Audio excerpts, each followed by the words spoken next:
I'm Ashley Park, and I'm currently in the cast of Broadway's Mamma Mia.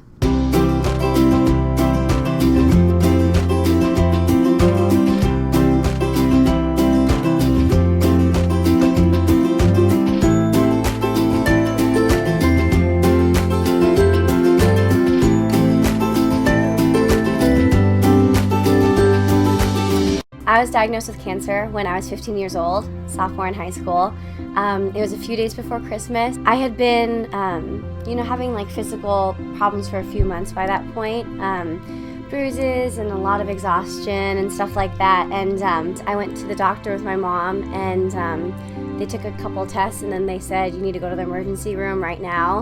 And I said, okay, I need to go to rehearsal first. And so I went to rehearsal. I went into the hospital that night, and then I didn't leave for about 8 months. And I was diagnosed with acute myeloid leukemia. And I don't think anyone ever actually told me that I had cancer. I kind of figured it out. I figured out it was something pretty bad for myself. Because I was 15, for a lot of my friends, it was the first time a lot of them, or anybody in my community, knew somebody who was that young who had cancer. So before I was diagnosed, I had gone on my first mission trip to Mexico, and I was getting really involved with my youth group, but still, I think it was more of a social thing for me, and I never really had time alone with God, quiet time, prayer time, anything. And being alone in the hospital room for 8 months with no one except for doctors and nurses, and my mom and my grandma was always with me, but it was a lot of alone time, and it was really quiet. And so I think I was kind of forced to, listen to God's voice for the first time. And it was the first time that I really felt what faith was. I guess that's what faith is, right? When you believe that someone's looking out for you and that it's all going to be okay. When I got out of the hospital in remission, for the first time it clicked in my system that theater is what I wanted to do. I think it's because theater is so much about being with other people, interacting with other people, performing for other people, and creating with other people, and I just missed other people so much. After being alone, I went for it full force, and I was so excited to do that. And that's how I ended up at the University of Michigan. I was a musical theater major there. I was beginning to feel a little bit lost in the middle of my freshman year, because acting in theater, what we do is so much about ourselves. It's so much about honing our skills and making our abilities better, making ourselves look good. And I was just feeling a little bit empty, so I remember just searching for classes online, and I came across this class called Theater and Social Change. It was basically linked with an organization called PCAP, which is the Prison Creative Arts Project. I had never, ever thought about that population of people before, prisoners, and for some reason I was really compelled to work with them, and I didn't know why at first.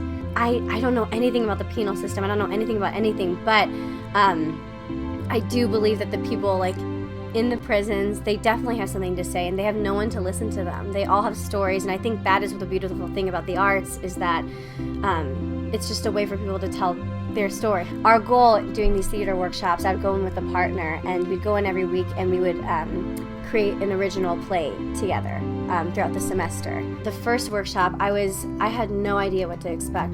I remember this group of boys walking in, and they were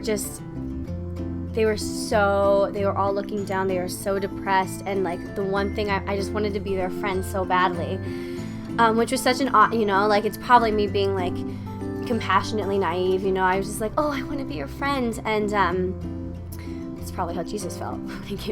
But don't put that in there. I'm not Jesus. One boy in particular, his name was Josh. He would participate in the games and stuff like that, but it was so obvious that he was judging all of it, and he was so over it. I remember our third workshop, I was in Josh's group, and our word was loss.